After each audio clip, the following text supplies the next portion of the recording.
सांगलीतील राममंदिर चौकात उभारलेला छत्रपती संभाजी महाराज यांचा पुतळा हटवला. मोठा पोलीस बंदोबस्त तैनात. शहरात तणावपूर्ण शांतता. सांगली शहरातील राममंदिर चौकात उभारण्यात आलेला छत्रपती संभाजी महाराज यांचा पुतळा अखेर हटवण्यात आलेला आहे. सांगलीतील शंभूप्रेमींनी पहाटे राम मंदिर चौकात या पुतळ्याची उभारणी केली होती. या घटनेची माहिती मिळताच पोलीस आणि महापालिकेचे अधिकारी तातडीनं घटनास्थळी दाखल झाले.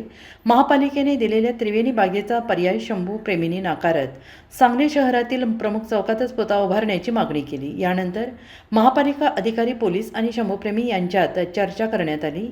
यामध्ये लवकरच बैठक घेऊन सांगली शहरातील योग्य ठिकाणी छत्रपती संभाजी महाराजांचा पुतळा उभारण्यासाठी परवानगी देण्याबाबत निर्णय घेतला जाईल असे आश्वासन देण्यात आले.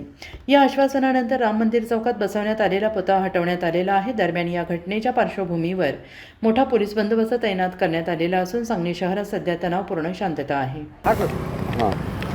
राम मंदिर चौकामध्ये छत्रपती संभाजी महाराजांचा पुतळा बसवण्यात आलेला आहे. आंदोलकांची चर्चा झाली का तुमची? आंदोलकांशी आत्ता आमची चर्चा झालेली आहे. आंदोलकांच्या म्हणण्याप्रमाणे संभाजी महाराजांच्या पुतळ्यासाठी महानगरपालिकेकडनं तिकोनी बागेची जागा ठरवण्यात आलेली आहे. पण आंदोलकांचं असं म्हणणं आहे की महाराजांसाठी तिकोनी बागेची जागा ही योग्य नाही. प्रशस्त भव्य जागा महाराजांसाठी असावी आणि त्यासाठी त्यांना आम्ही पर्यायी काही जागा असल्याचं सुचवायला सांगितलेलं आहे. आंदोलकांचं आणि नगरपालिकेच्या जे अधिकारी आहेत त्यांच्याशी आम्ही आता थोड्या वेळाने चर्चा करून यावर पुढील काही मार्ग शांततेत काढता येईल त्यासाठी प्रयत्न करत आहोत. ज्योतिष सुहास सावंत.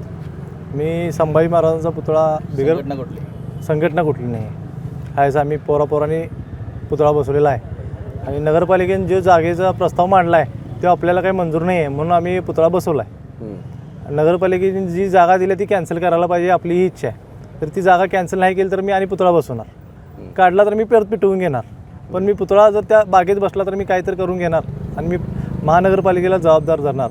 आणि आयुक्त साहेबांनी आणि राहुल रोकडे साहेब, महत्त्वाचं म्हणजे राहुल रोकडे साहेबांना, कारण का त्यांनासुद्धा माहिती होतं मी निवेदन किती दिल्यात. त्यांनी आम्हाला सांगायला पाहिजे होतं की बागेत आमचं म्हणणं मांडायला पाहिजे होतं. आम्ही 15 ते 16 निवेदन दिल्यात तरीसुद्धा त्यांच्या म्हणण्याप्रमाणे त्यांनी तिथे जागा दिल्या. जागा द्यायला पण काही प्रॉब्लेम नाही. त्यात तिथं दवाखान्यात आम्ही उद्या कार्यक्रम कसा करायचा महाराजांचा तिथं. आता त्यांनी कुठेच बसवायला परवानगी दिल्या? बागेत, त्रिकोणी बागेत बसवायला परवानगी दिल्या. आपल्याला त्या बागेत बसवायचं नाही. महाराज माझं बागेत बसण्यासाठी झालेलं नाही आहेत. माझा महाराज चौकातच बसणार हीच आपली इच्छा आहे. मग ते कोणीही बसवू दे, आपल्याला काय असंच नाही की आम्ही बसावं, कोणीही बसवू दे पण महाराज चौकात बसले. यापूर्वी प्रतापसिंह उद्यान ही जागा दिली होती, प्रतापसिंह उद्यान दिली होती, ती आम्हाला मान्य होती.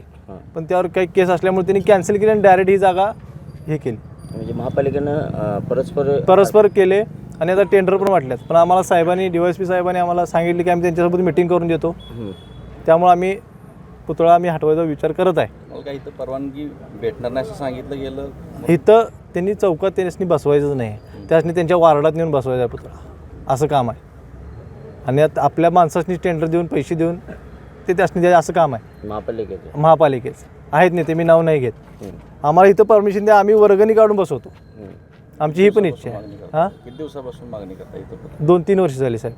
आम्ही ह्या चौकात नाही, आम्ही कुठल्याही चौकात बसवा पण महाराजांचा पुतळा चौकात बसवा ही आपली इच्छा आहे. बागेत इच्छा नाही आहे आपली.